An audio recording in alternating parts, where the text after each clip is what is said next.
Becky Brouwer, and I'm a Sendy Mom. Welcome to the Sendy Mom podcast.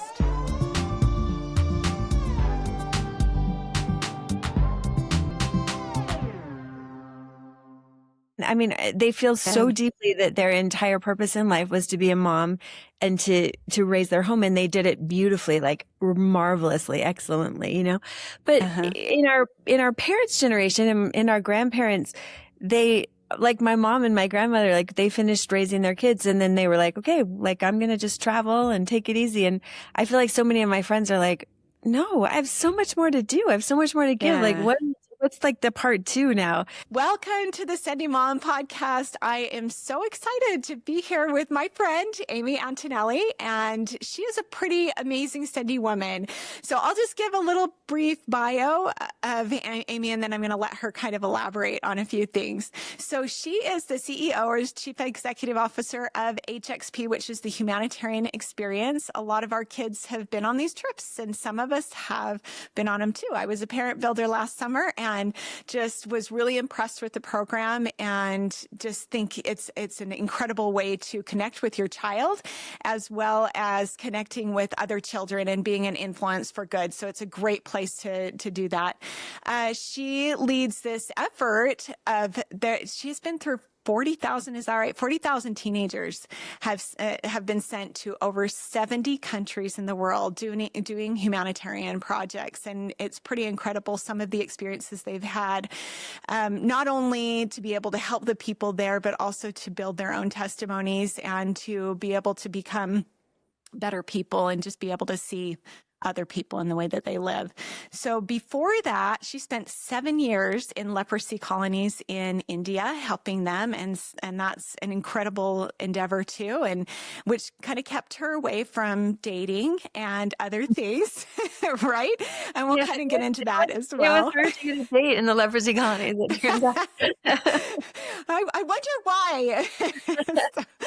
But before that, even, she was in the tech sector and she worked first at a startup right in Silicon Valley, and it was called Power School Inc. Yeah. It was later acquired by Apple. And Amy was also acquired by Apple and became a spokeswoman for Steve Jobs, which is kind of a cool thing as well. She went to Harvard University for her master's degree and did that in nonprofit management and global leadership. And she had her bachelor's of arts from BYU. And what was the art that you were? Believe it or not, I studied American Studies, which it was ironic given that I spend most of my life around the world right now. But maybe it's important to find out about where you are before you go somewhere else. Totally.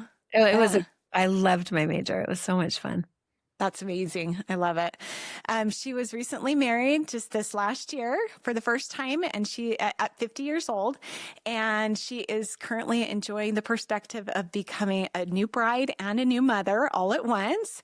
And regardless of her circumstances, Amy fundamentally believes that loving God and loving people will always result in miracles. And that's the tagline of HXP, right?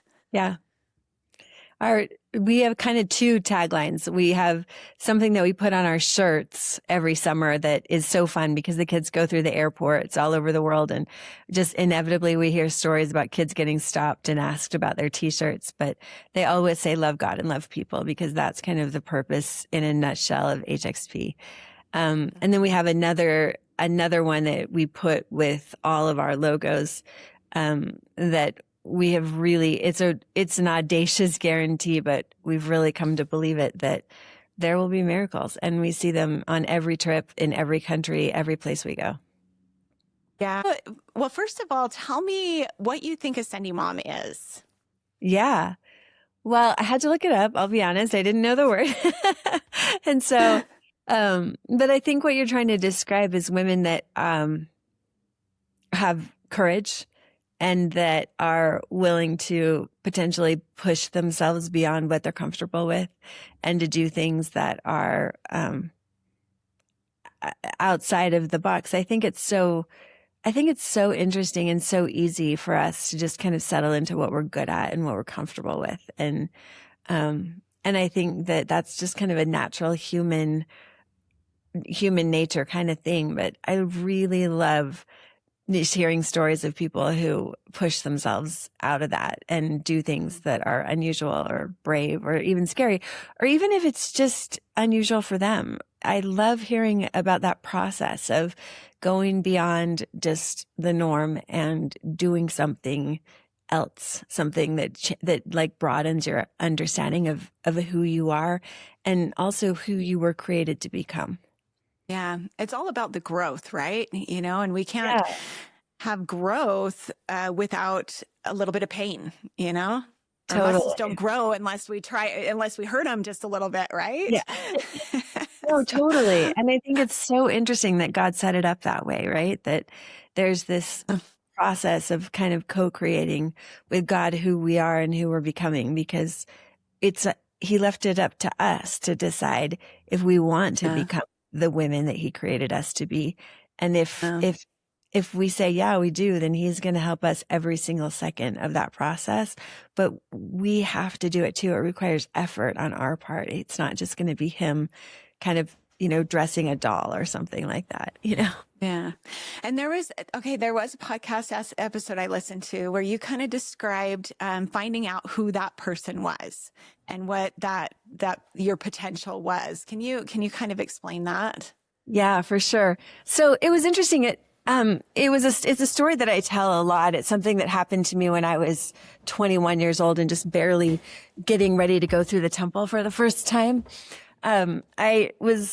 I had decided to go on a mission, and that was something that I felt really strongly about. But I was super clear that my life story was going to be that I was going to be a stay-at-home mom. It's what I wanted to be.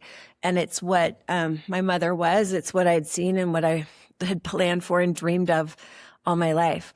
But I felt really strongly like I needed to go on a mission first. And so I went through the Washington, D.C. temple. And when I was going through getting ready to go into the endowment room to begin that process, I walked by a mirror in the temple, and I looked in the mirror and I saw a woman that really wasn't me. I mean, it was a totally different person staring back at me, but she was mesmerizing. Like when I was looking at this woman and her, like, just, when you see those people that you just can't take your eyes off of, that's who she was. She was so beautiful. I mean, she was magnificent. Like the wisdom and the light and the love and the like knowledge, the understanding, the strength, confidence, totally like, radiated from this woman was just breathtaking. And I think that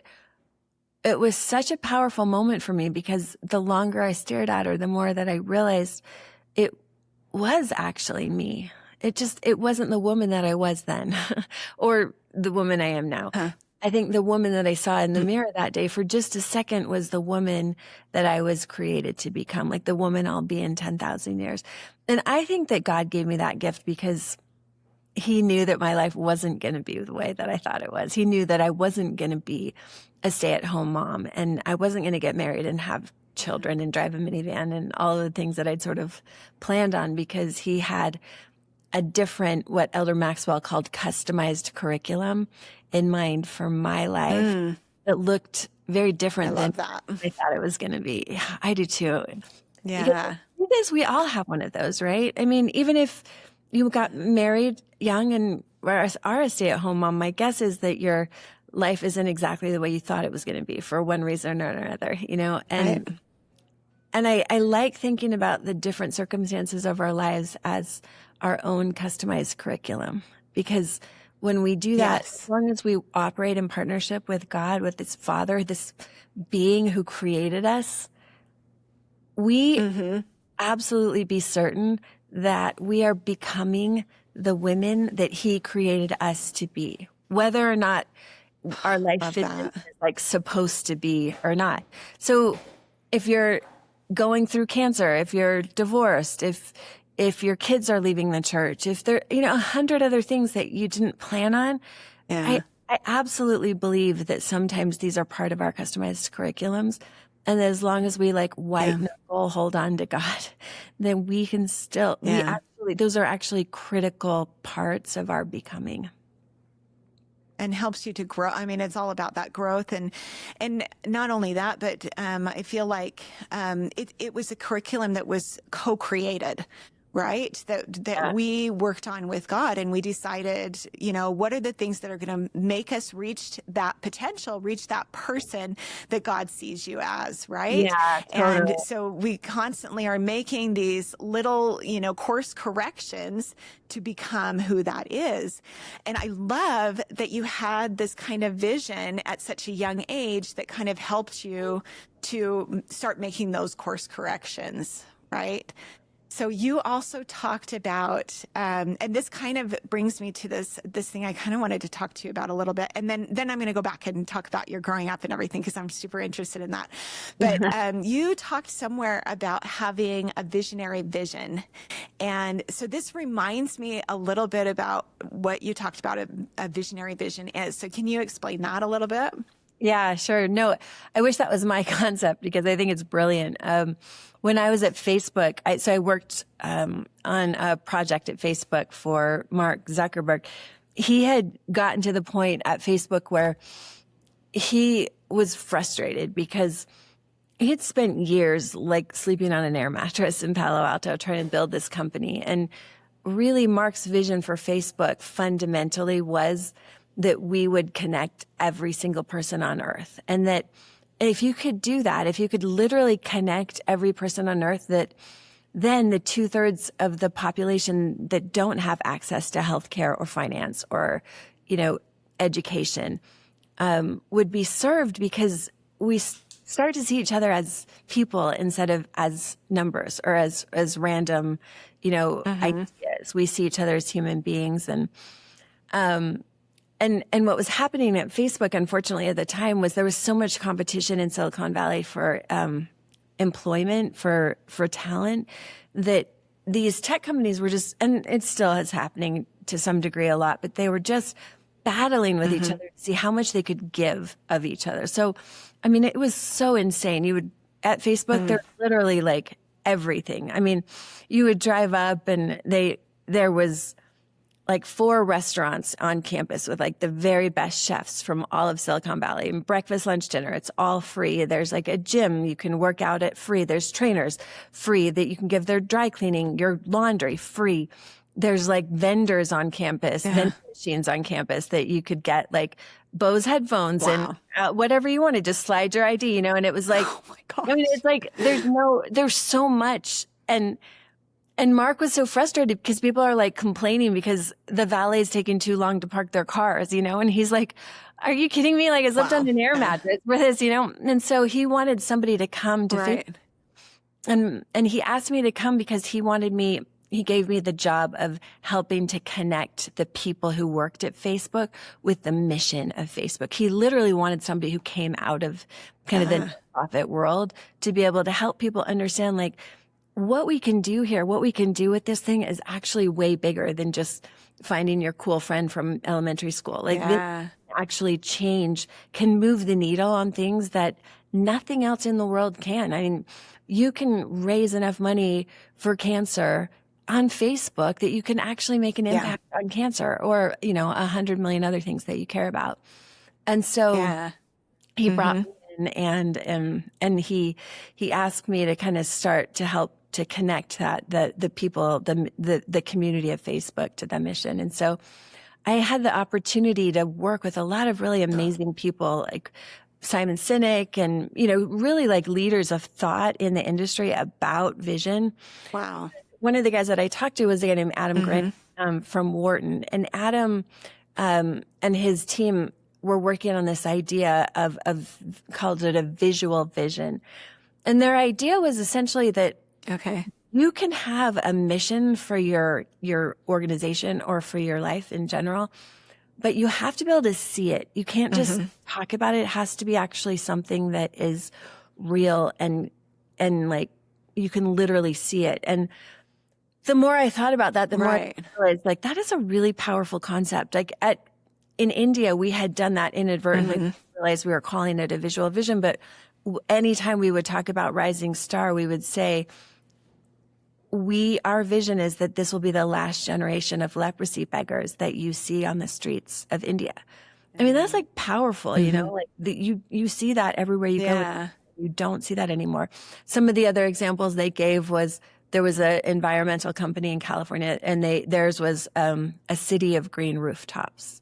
There's a robotics company, and there's by the end of this decade, 1 million people will have stood up out of their wheelchairs and taken their first step.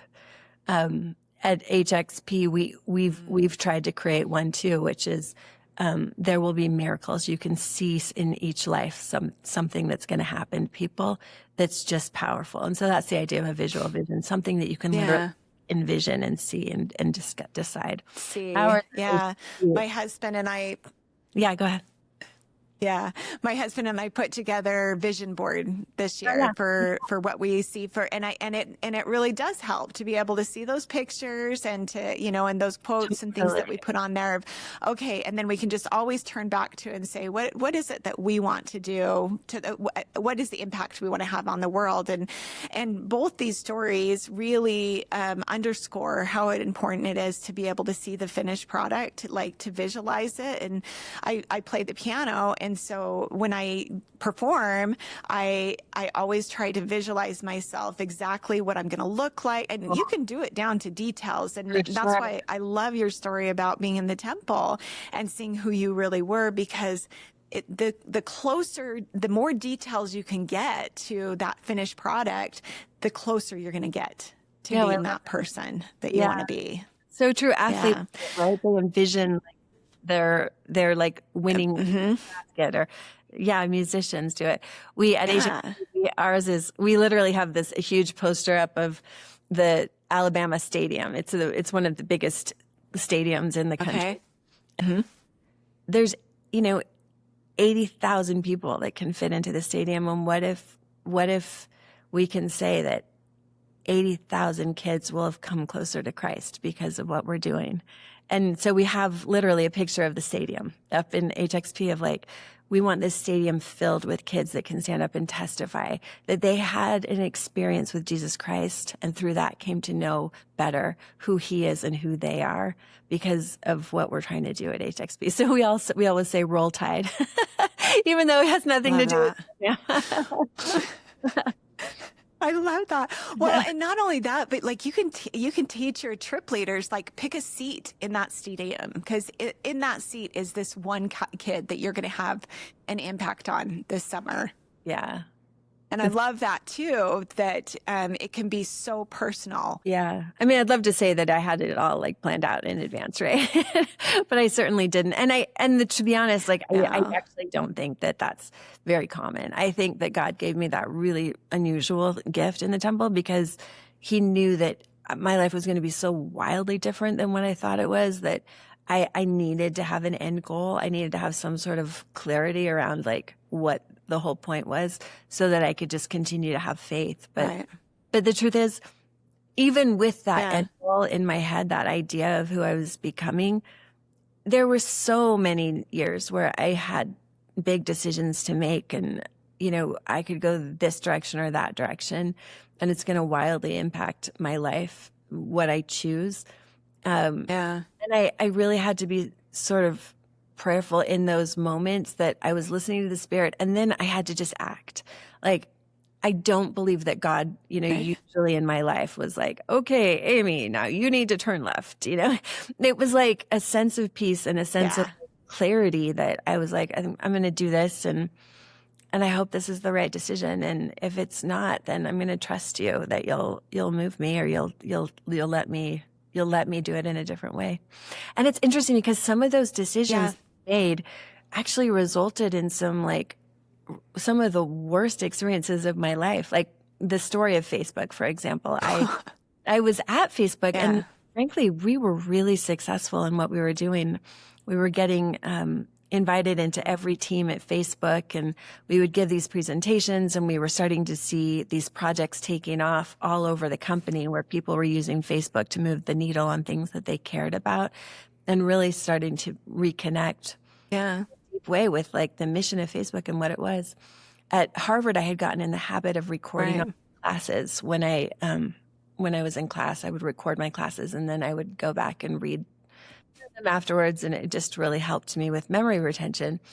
And so at Facebook, sometimes when I had big meetings, I'd do that.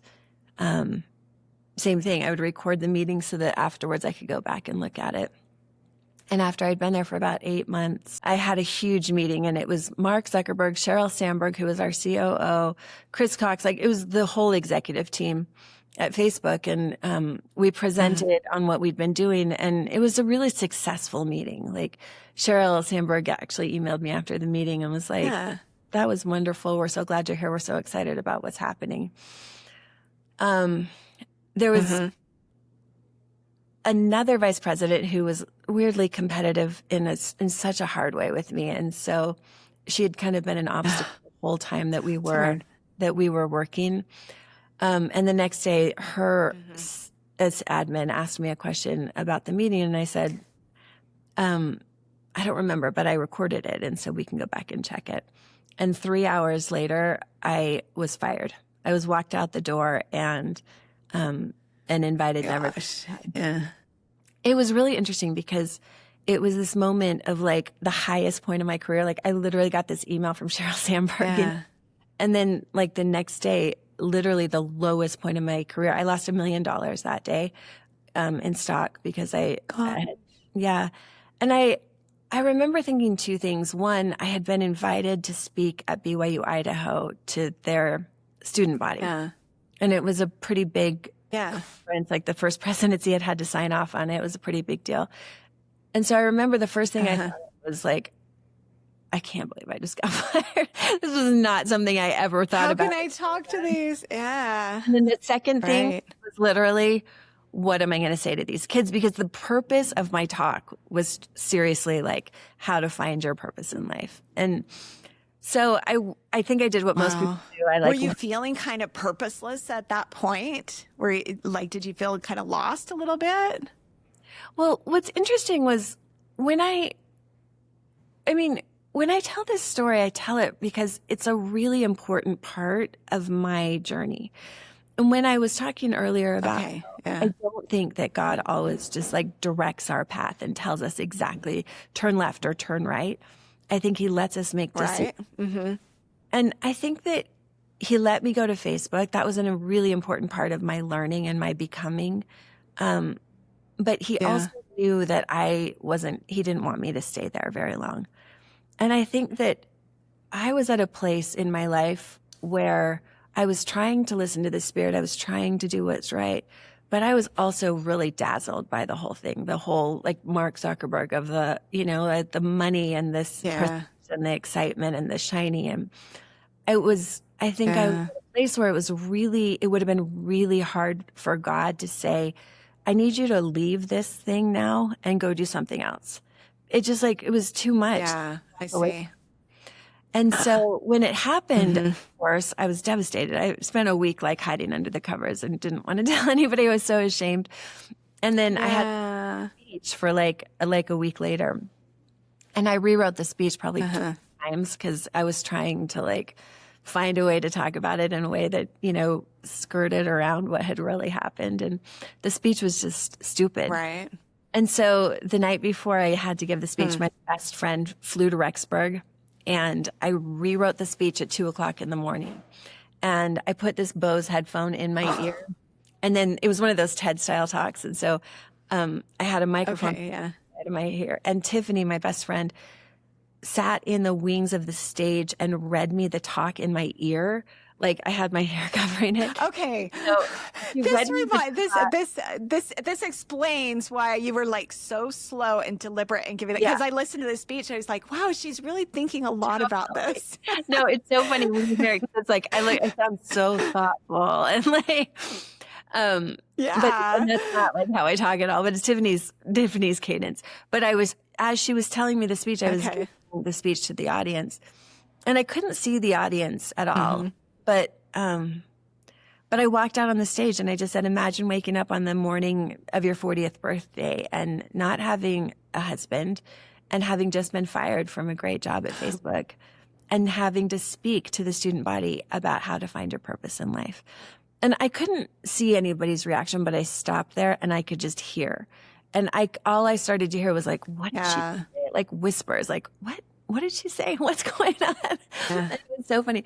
And the next thing I said though was this, like, I said, to be honest, I don't know what's next, but I do know this, that finding our purpose is never a one-time event. We do it over and over and over in our lives as we become the women and the men that we were created to become. And so for me in that moment, I was really sort of shifting. I thought I was this super high-powered, very cool executive at Facebook. And it turned out that I wasn't. But because of the gospel of Jesus Christ, my identity hadn't changed at all. Just kind of my direction and my purpose was changing. It turns out that my purpose wasn't to help connect the people of Facebook to the mission.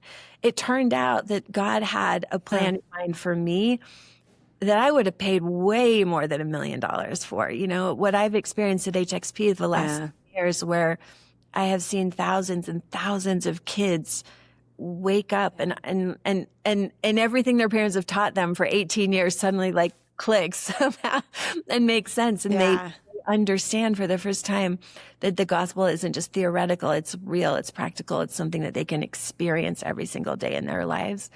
I would have paid hundreds of millions of dollars to be able to do what I do now. And sometimes I wake up in terror thinking, oh my gosh, what if that hadn't happened? And what if I was still at Facebook trying to like, you know, do what I was doing Climb then? the ladder or whatever. Yeah. And this is what I was meant to be. This is what I believe I asked God for. This is what I believe I waited. I asked him to wait to have a family of my own so that I could do this. Because I swear, if I loved God then as much as I love him now, I would have given anything to be able to do what I do at HXP, you know, to help gather Israel, to help these kids take steps towards making covenants and to help them understand who they really are and what they're capable of doing. So I think that as long as we hold on to God, really crappy things can happen and it still will turn out. It will still be for your good. You know, like these things will all help you in your process of becoming. Yeah. And we waste a lot of energy worrying about the things that we have no control over, right? Yeah, and so learning to give that to God and just say, okay, I know in your time it's, you know, you've made these promises to me. And so, you know, at some point you might think, well, maybe that'll just happen in the next life or whatever. But God always fulfills his promises. He always does. And so it's sometimes in a very creative sort of way, right?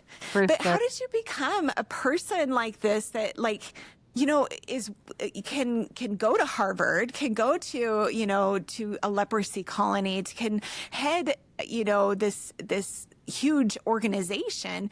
Like, where did it all start? Like, what kind of a home did you grow up in, and what did your parents teach you that helped you to feel so confident, be able to do these things? Yeah. I think that it was interesting because if you would have told me when I was growing up that I would someday go to Harvard, I would think you were up in the night, like insane, you know, like there was nothing in my mind that had any sort of academic ideals, because that wasn't really something in my family that was super critical. My parents went to BYU, but my dad dropped out of BYU to become an entrepreneur. And, you know, my parents were happy that I was going to college, you know? And so I went to Rick's College when I was high school, and that was like, it turned out to be like an incredible place. I deeply love BYU, Idaho, because of what it gave me. But it wasn't like an academically really rigorous experience that I thought that, you know, I would later have in my life. What my parents did teach me, though, and they were unimpeachable in this, is faith.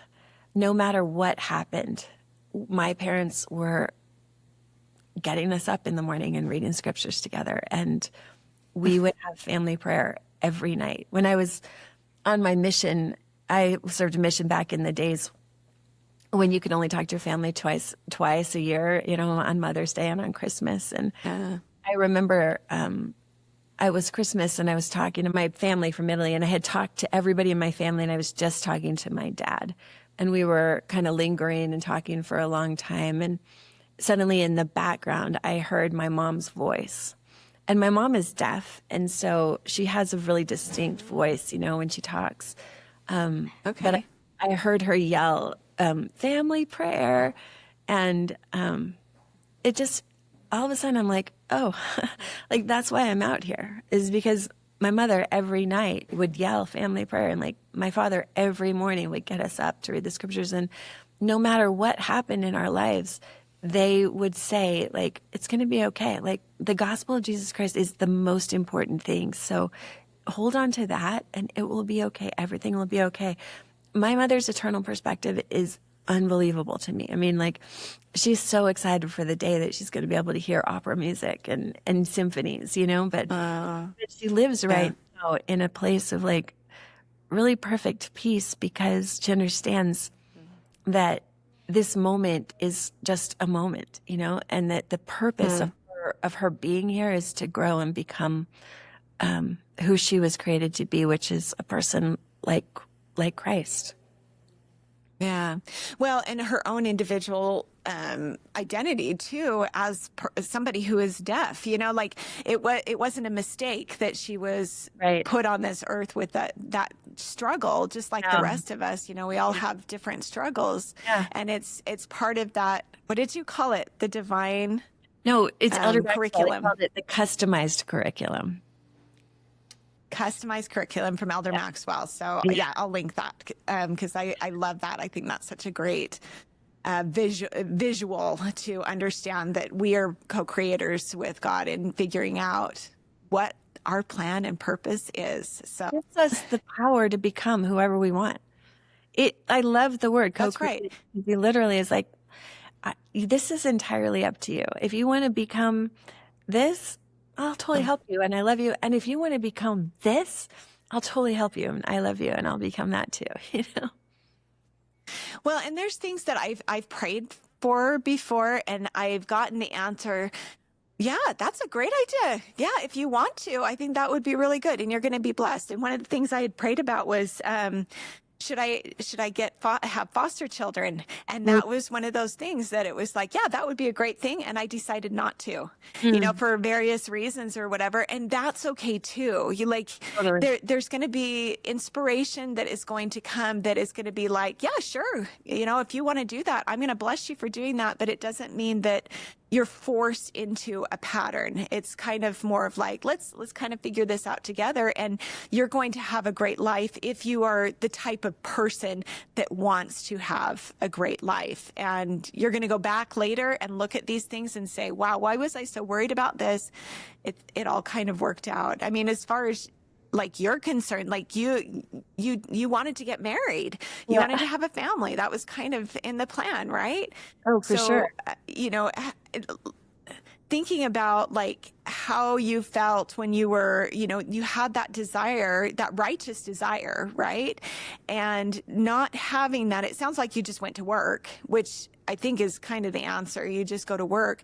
But how do you feel now about like being married and all of that and being a new bride? Do you love it?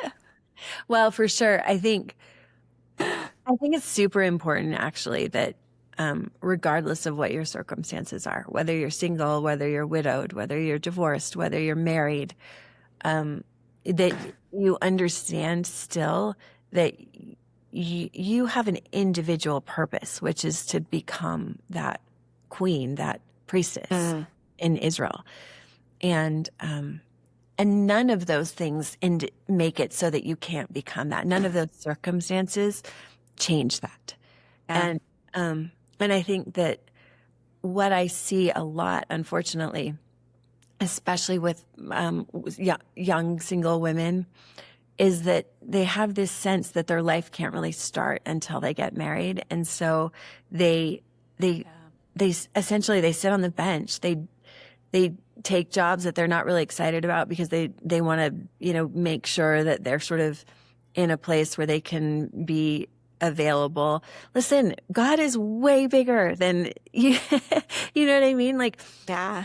out there and do the thing. Do what you feel like you need to do. Get off the bench. Like, you were here, you have a purpose. Yeah.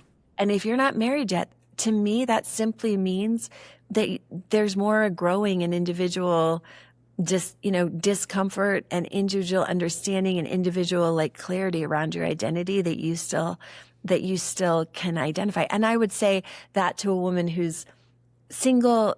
I would say that to a woman who's lost her husband, who's in her 70s now, my mom's in that position right now. My dad passed away 2 years ago. And my mom's like, oh, like, why am I still here? Why?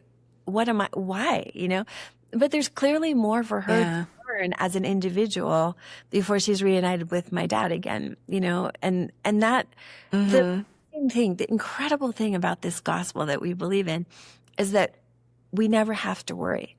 Like, we have the promise that this will happen for us, that we will be in a place where we will have a family of our own. And so I always just took it as like, wow, cool. I get this like bonus life because I'm going to have that. That's like a lock. I mean, that's a done deal. I will have a family. Yeah. And I always figured, by the time I got to my 40s, I just assumed that would be in the next life, And I just thought, okay, well, I think I probably waited. I asked God if I could wait so that I could do this. And I was really fulfilled finding joy in helping people to make covenants, which is what President Nelson told us our entire job is right now, is to gather Israel, right? And I felt super clear that that's what I was doing. We're about halfway through this episode of the Sendy Mom podcast, and I want to pause for just a moment. I know as you're listening, someone has probably come to mind, a friend, a sister, a neighbor, someone who needs to hear that they're not alone and it's not too late, and that they can still show up courageously in their life. If that's true, take a minute right now, and I want you to go and share this episode with them. Sometimes one story of courage and resilience is exactly what someone needs to keep going. One of the very best ways to support the Sendy Mom podcast, a podcast which is about motherhood, personal growth, and brave women doing hard things, is to subscribe on your favorite podcast platform. Rate it and leave a review. Be sure to subscribe on our website at sendymom.com. The website has several resources and Sendy ideas. If you subscribe, you'll also receive an email every time a new episode and blog article are added. These articles are different from the episodes, and they provide some helpful information related to subjects we talk about on the podcast. You can also receive fabulous prizes for recommending the website to your friends and family. Be sure to have them include your name in the referral field when they subscribe, so you get credit and receive free stickers, t-shirts, and other merchandise. You can be your first referral. Sendy Mom is also on Instagram, Facebook, and YouTube.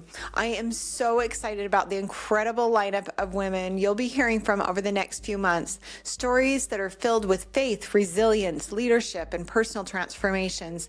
Be sure to keep coming back for more conversations about living a Sendy life. My next guest is Meredith Wilson Parfett. You might recognize her TED Talk on how to handle grief at work and beyond. She is a death doula, a crisis counselor, and she's an incredibly Sendy skier. Watch her for her episode mid-February. And don't forget to join us for the next Sendy Mom Tea Party. We'll be talking about some adventures we can do together, as well as just some general chit-chat. We'll gather on Wednesday, February 11th at 10 o'clock a.m. You can register under the events tab at sendymom.com and get more information there as well. I love getting to know my neighbors, friends, and new friends through this podcast.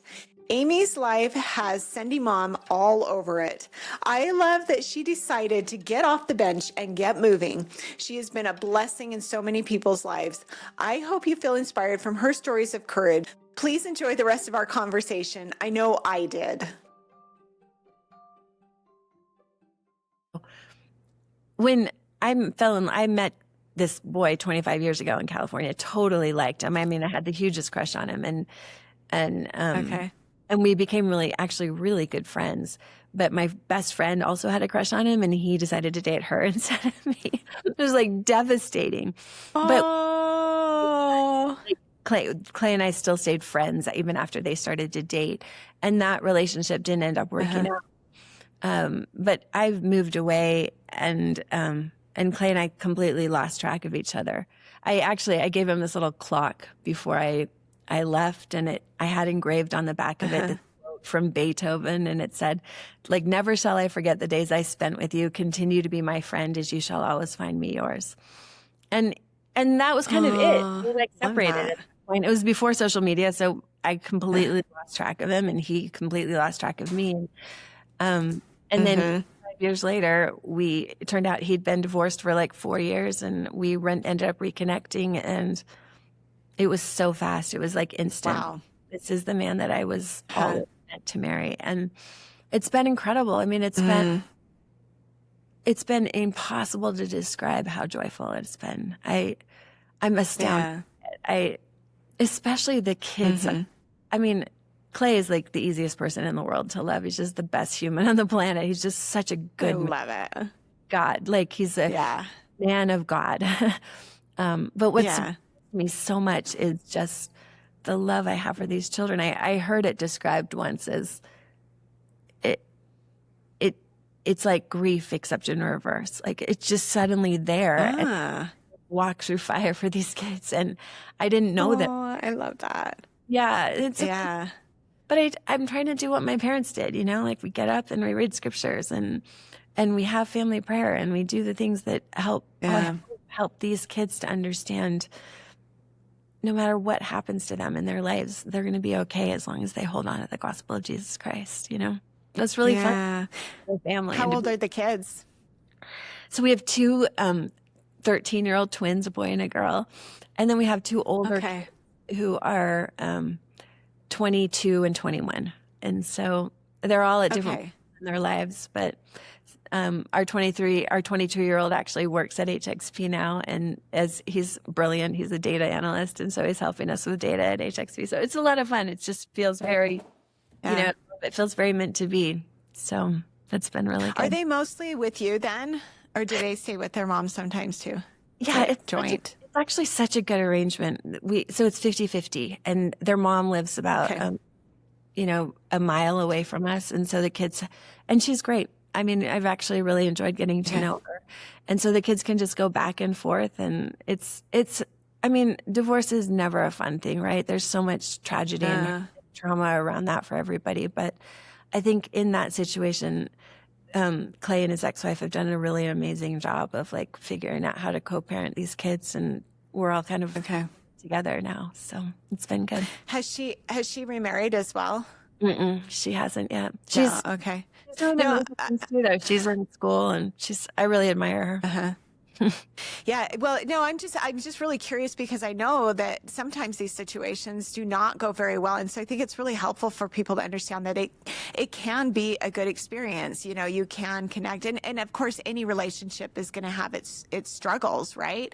And so that's the relationship with, your spouse or your children or a friend down the road, or that your husband's ex. There's all these little relationships that are taking place. And I'm just curious because you are a very positive person, and it seems like you look for the good in everyone. And I'm curious if that's kind of what the key ingredient is. I really do think there's something to the idea of like assuming positive intent. Like when Clay and I decided to get married, I actually sat down with the kid's mom and I was just thinking about it, and I was like, man, if I was in her position, I can't think of anything more scary than just some random person like coming and being a parent to your kids, and so I just asked her, I just said, tell me what's most important to you in terms of like what you want your kids to learn, and I'll do my best to align with that. And then I also just said, I just want you to know that like, your name is always going to be safe in our house. Like when they're at our house, your name is protected. And we've really honored that. She's there's so much about her that is impressive and not. I hope it's okay that I'm talking about this. I've never talked about this on a podcast before, but I mean, she's really amazing. She's really an amazing person, and I admire her so much. And of course, divorce is like hard, right? But I think that you can assume positive intent. Just assume people are doing their best, and it helps a lot. You know, there's so many ways that we can tell ourselves stories about this person did this, and so they must be thinking this, or X, Y, Z. I'm like the queen of that. I've done that. I mean, it's like years of therapy. It's helped me to not do that, right? Yes.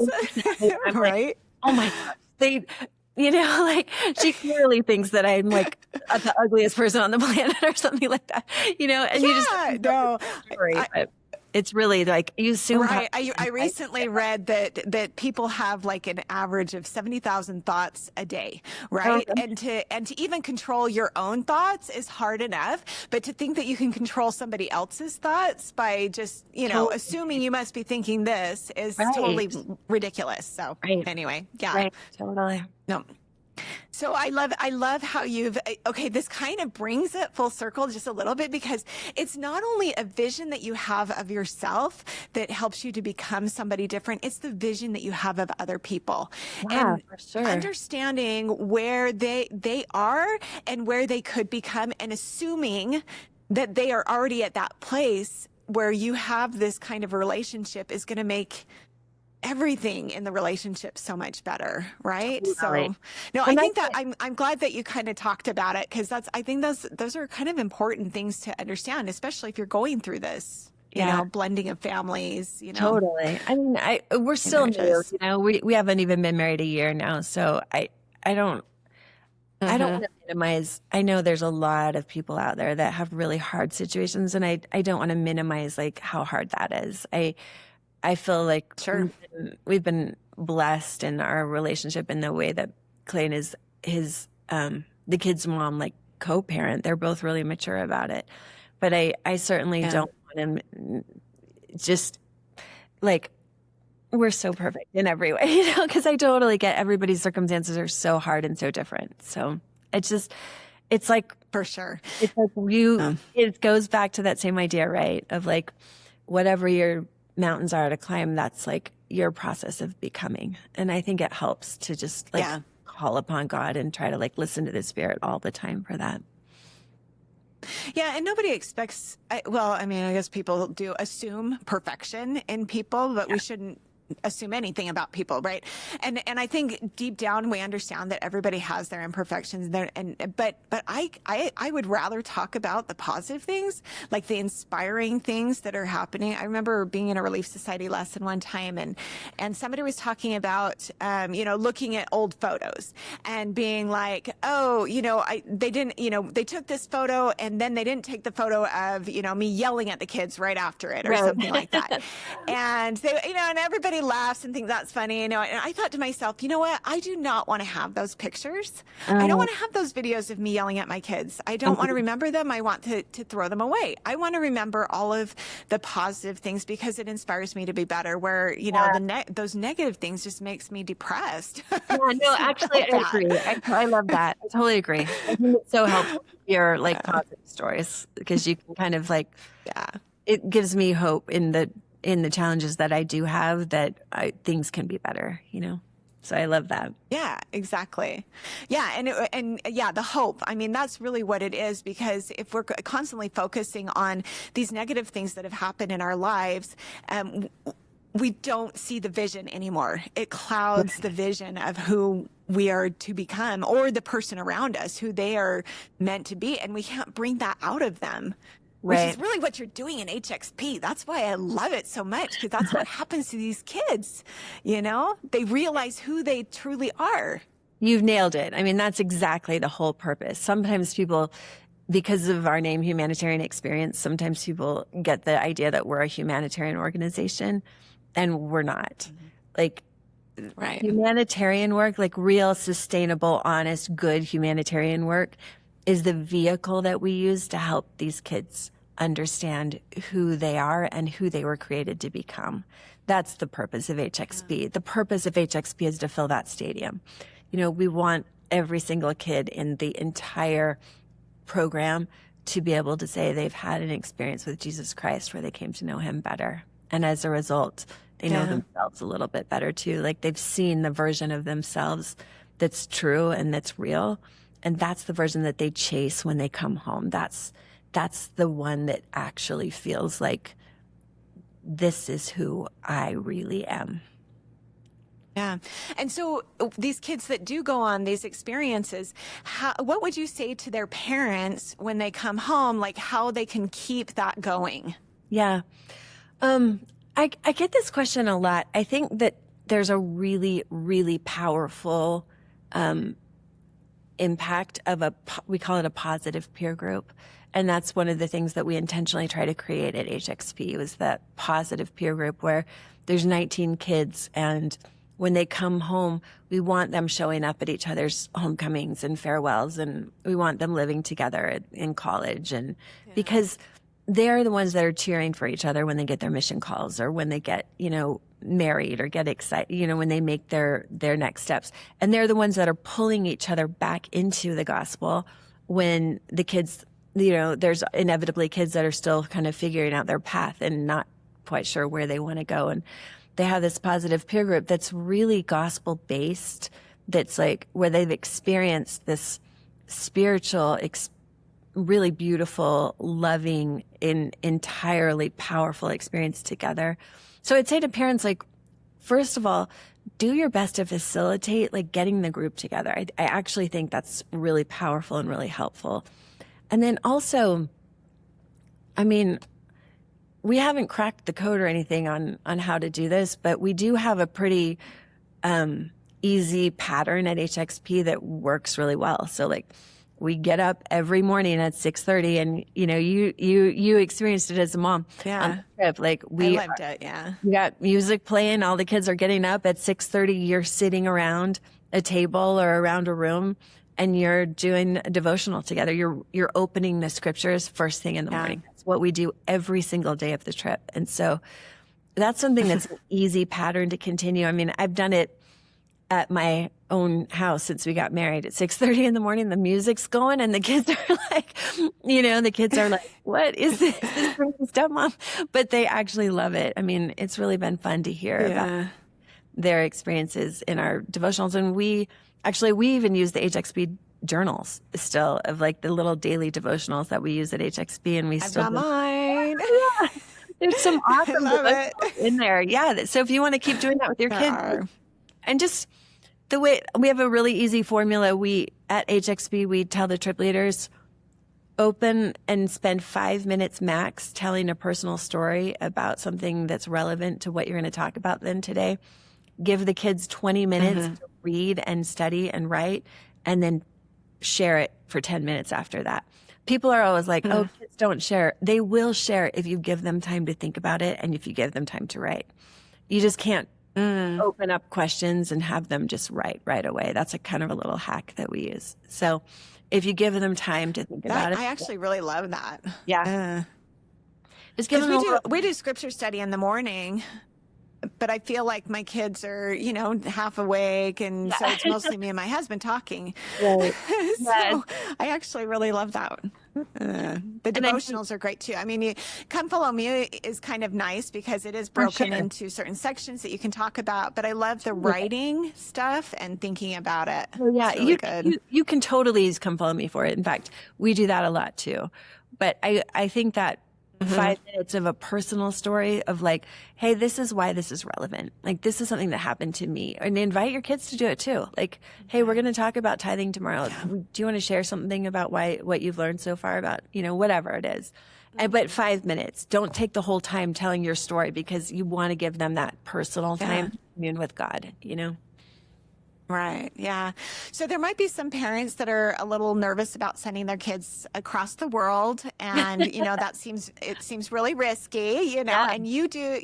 This last summer, it's like 7,000 kids. Yeah. And I don't want you to say all the problems that happened, because I know that there probably were some things that happened. But what are some of the things that you do to make sure that people are safe? Oh, yeah. Well, the truth is, it's there's always a risk involved, right? Whenever you travel internationally or travel in general, there's always a risk. And so we never want to say like 100% everything's going to be fine, you know? There's always a risk involved in that. But I do think that we have developed the reputation that we have because we're pretty adamant about our rules, and we take them really seriously. And the rules are there to protect the kids. And so, I mean, you experience this. It's not something we screw around with. We have what we call deal breakers, and they're designed to stop problems long before more serious problems happen. So, for example, one of the deal breakers is you can't kiss on the trip, which obviously kissing is not a sin.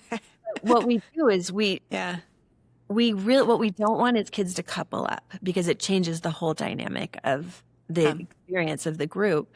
And obviously they all have crushes on each other, and lots of times they'll like date and kiss and stuff after the trip, which is awesome. Actually, I love that if that's two great kids getting together. But during the trip, we want them to really be focused on the spirit and on the humanitarian work and on the group and loving each other. And so we just say like, look, if you want to kiss, I mean, no judgment. Like that's totally your decision. It's just like a really expensive kiss because you're choosing to do that instead of to be on the trip, you know. And we kind of leave it up to them if they want to do that or not. And for the most part, the kids are like having such a great experience out there that they choose not to do that. I think we had to send home 8 kids last year for deal breaker stuff. Other deal breakers are bigger ones, you know, obviously like any kind of sexual harassment or bullying or anything like that. That's obviously a deal breaker. Word of wisdom. I can't hardly have you drunk in the middle of the street in Mexico. That's a bad idea, you know? And so like, yeah. But the biggest one I'd say to your question is what we call the rule of 3. I'm sure you know about it. It's like a sacrosanct rule at HXP. You always, always, always have to be with at least 3 people. Like there's never a time when you're going to be just alone with or by yourself or with another kid. And I think it's good for a lot of reasons. First of all, obviously safety reasons.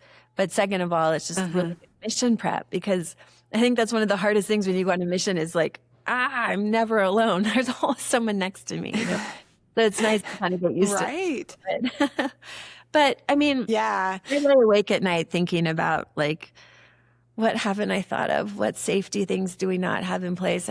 We pray a lot and we ask God to help us, and so far we've been safe, but we work really everybody's safe.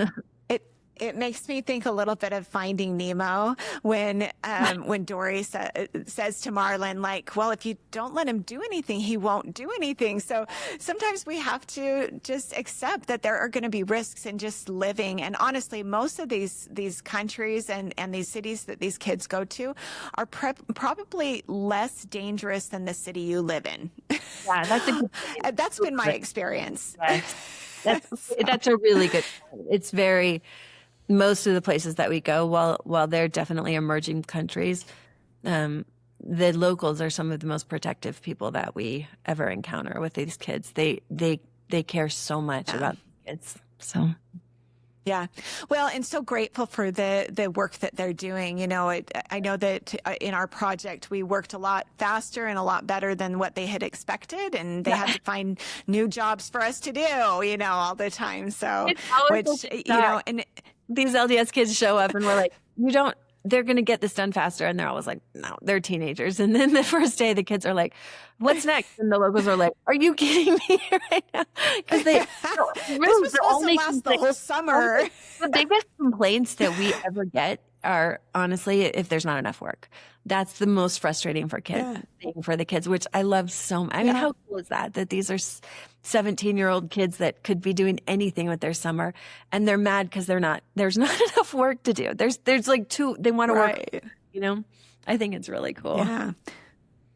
Well, and there's definitely things that need to be done. And so that's one thing I really love about HXP is like, it's not just like a humanitarian trip where you're kind of token, doing a little something, but it's real work that is really going to be useful to the community. And for sure. You feel like you're really doing something. And on top of that, you're meeting the locals, you're having that interaction. Like we got to be such good friends with the ward that we went to and, did the the sports nights and we did, family home evening together. We got to go to a baptism. Oh my gosh, it was the best. It was so cool. And the next night there was like a sports thing and I sat there and the mom came over. She came to me and she just sat down and she didn't speak very good English. I'm in the Philippines, but she spoke to me and we had this amazing conversation about how she felt about the gospel. And I'm going to get teary because I felt like it strengthened my testimony so much hearing from her because it reminded me about why I love the gospel. You're in Utah, you're surrounded by all these people who believe the same thing as you. But when you go somewhere where somebody is new, where they've just learned about it, and she said to me, I want to tell everyone. I want to tell all my friends, and I'm talking to my sister, and she needs to come and everything. And it fires you up, right? Totally. So, I think that's the thing. I mean, that's what I love HXP. I think it's one way that we can gather Israel. There's a million. But I think HXP is one of the ways that you can do that. But it's so fun when you see people doing service, like you, and experiencing that together where you're connecting like heart to heart from across cultures. And you're like, this is changing me, but also I feel love like I never have before. And that is the gospel. I mean, that's what makes people want to like make covenants and hold on to Christ. When you go out there and do service in any capacity, give yourself like that. Other people see them as sisters and brothers. I mean, that's the gospel in action, Absolutely. Yeah. And that's joy, and those are the feelings of the gifts of the Spirit are the joy, the peace that you feel. So if you know that if you're feeling those things, you know that you're with God. Yes. And, and describing it. Totally. Yeah. It's pretty easy to separate the light from the darkness because it feels light. Right? Yeah. So that's so good. Yeah, really good. Well, good. Well, I know we have talked for a while. I do have some rapid fire questions I wanted to ask you kind of at the end, unless there's something else. I guess, I did reach out to you because I said I really want to help you to get more parent builders to volunteer to come. And hopefully people have seen, it's not scary. It's actually really fun. And it's kind of an amazing experience. It's a little expensive. And so you do have to, put a little into that. And, a lot of people do different things with their kids. I had my kid pay for half of it, and he worked really hard and did like this fundraiser through the neighborhood, collecting clothes and selling them online. Awesome. So and it was great. So there's different ways that you can fund it as well. But as a parent, it's unbelievable how you are going to grow. It was surprising to me, like, oh my goodness, these trip leaders, they're incredible, right? Like they were up till after midnight planning these devotionals and talking to kids. And I was just so impressed. It was so fun to just sit back and watch them lead. They're not paid for this. You know that, right? It's a volunteer. No, right. Yeah. They don't get paid. I was totally blown away when I heard that. I could never pay them enough money to do what they do. Like there's no monetary compensation. They don't do it for HXP. They do it for these kids. And that they put their whole hearts and souls and time into doing amazing things. It's like a 10% acceptance rate. The trip leaders are remarkable. Yeah. Yeah. Because there's so many that want to be there because it is such an incredible experience. So, it's amazing what you're doing with not only the kids that attend, but also these trip leaders. And like, I just love it. I know it's a team that does it, but you're the leader of that team. And that's a pretty cool place to be, I think. Thank you. That's kind of it. I think for our parent builders, it is really like, I think a lot of parents don't want to come because they are worried about compromising their child's experience. We always hear, we just want them to have this experience on their own. But I think you can describe, it's really not like you're just like on top of your own child the whole time, right? I mean, you have 19 kids on these trips. Yeah. In fact, I kind of forgot that he was there part of the time. I was like, that's right. You're here. Because you develop these relationships with these other kids that are pretty close. I mean, I like during devotionals, I would go and talk to each one of them. And oh boy, when they got letters from home, it was just so tender. And each of them needed a mom right then to give them a Yes. hug. Yes. And I went around and I gave each of them a hug and I said, this is from your mom. Oh, I love that. We had this kind of tender moment. That's what you were there for. Like, Yeah. I really do believe that the parents that come on these trips, like, I think a lot of times too, we hear from like moms or dads are like, I'm not that cool mom in the ward that's always like bringing treats to everyone. And, everybody's like, oh, she's Yeah.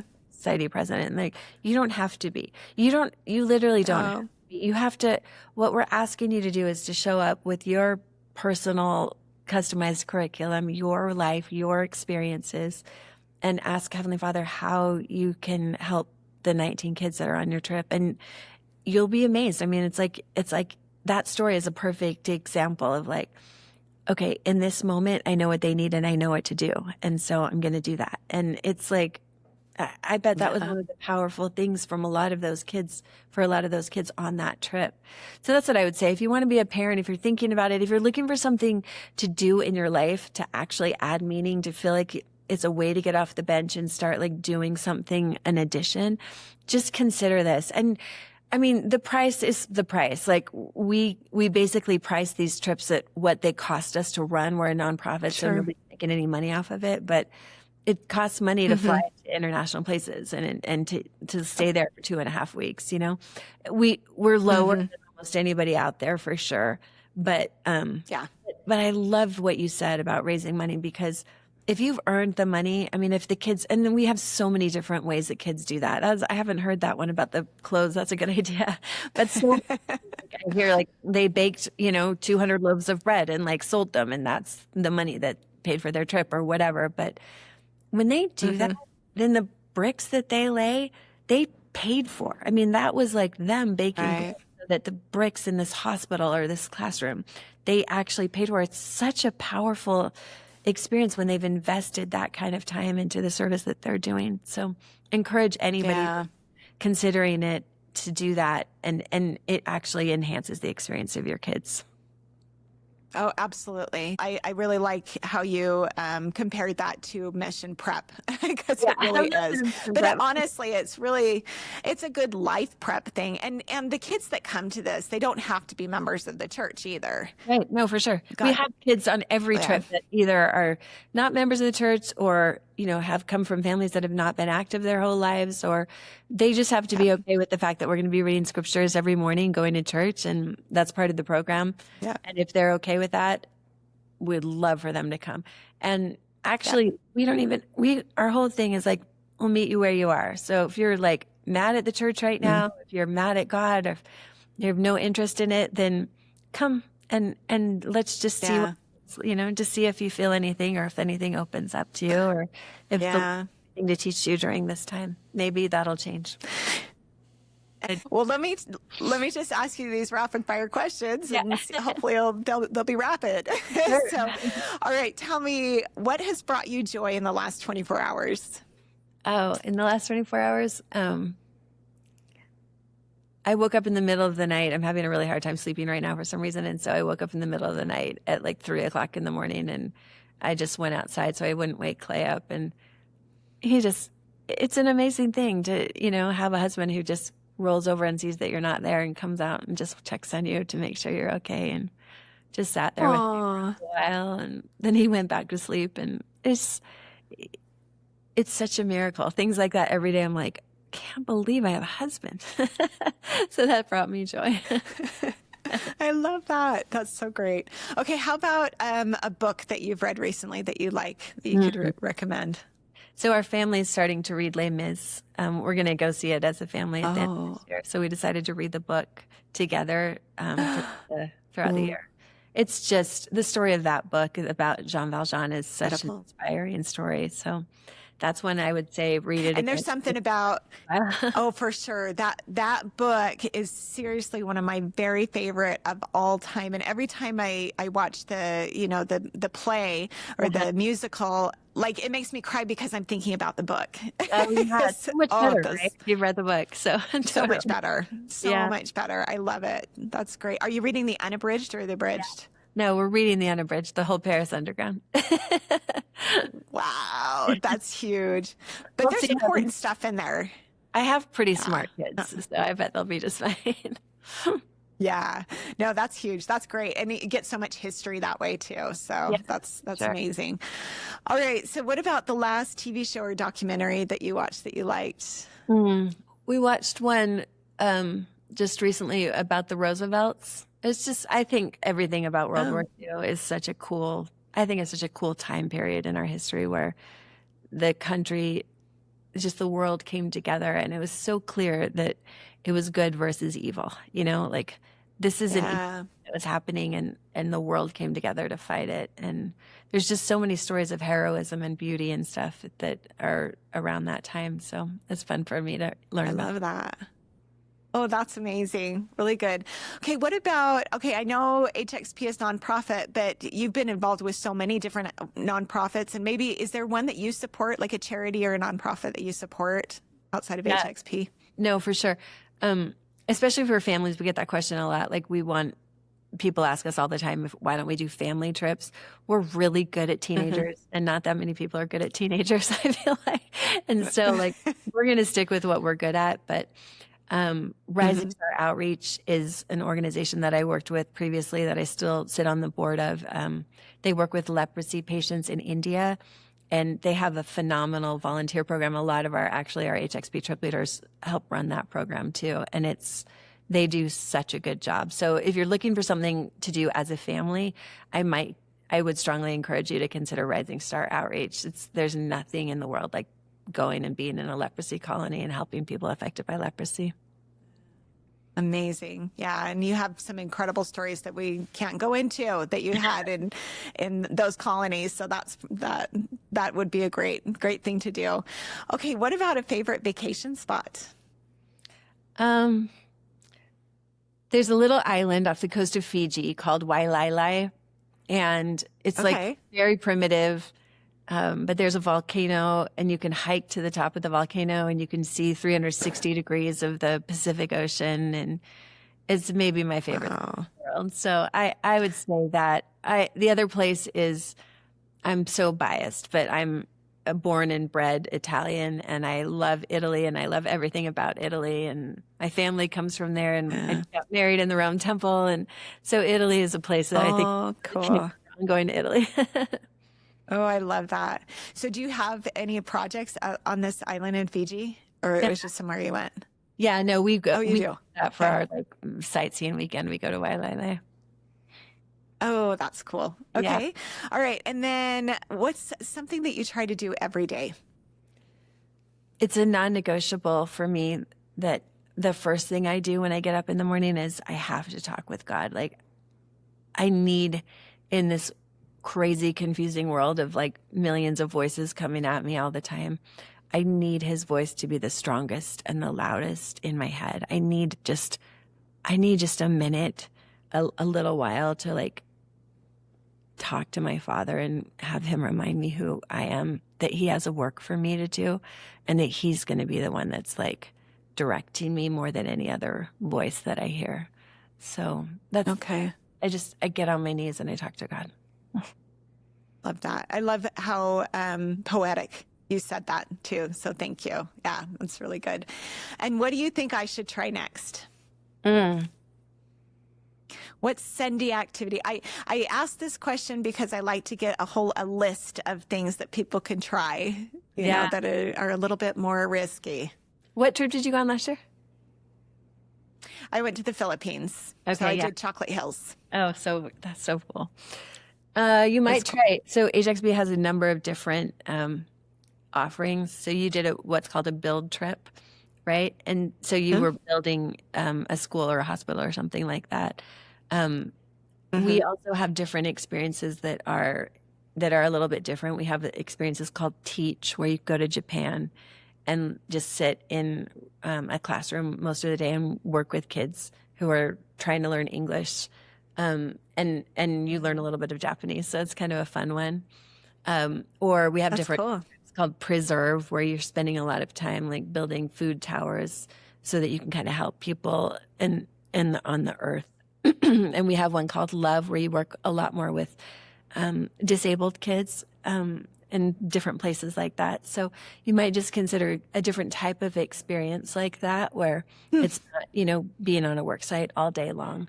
The other thing I'd say is just if you if you're looking for something kind of closer to home, I don't know, you probably do a lot of volunteering already, but I think there's something just so powerful about every single day setting aside like a half an hour in your day and not even knowing how you're going to fill it. Just it's a locked out, non-personal half an hour, and getting on your knees in the morning and asking God, tell me how to fill that half an hour. Like, who needs my help this day? Like, tell me just one person that I can serve or one thing I can do to help that person.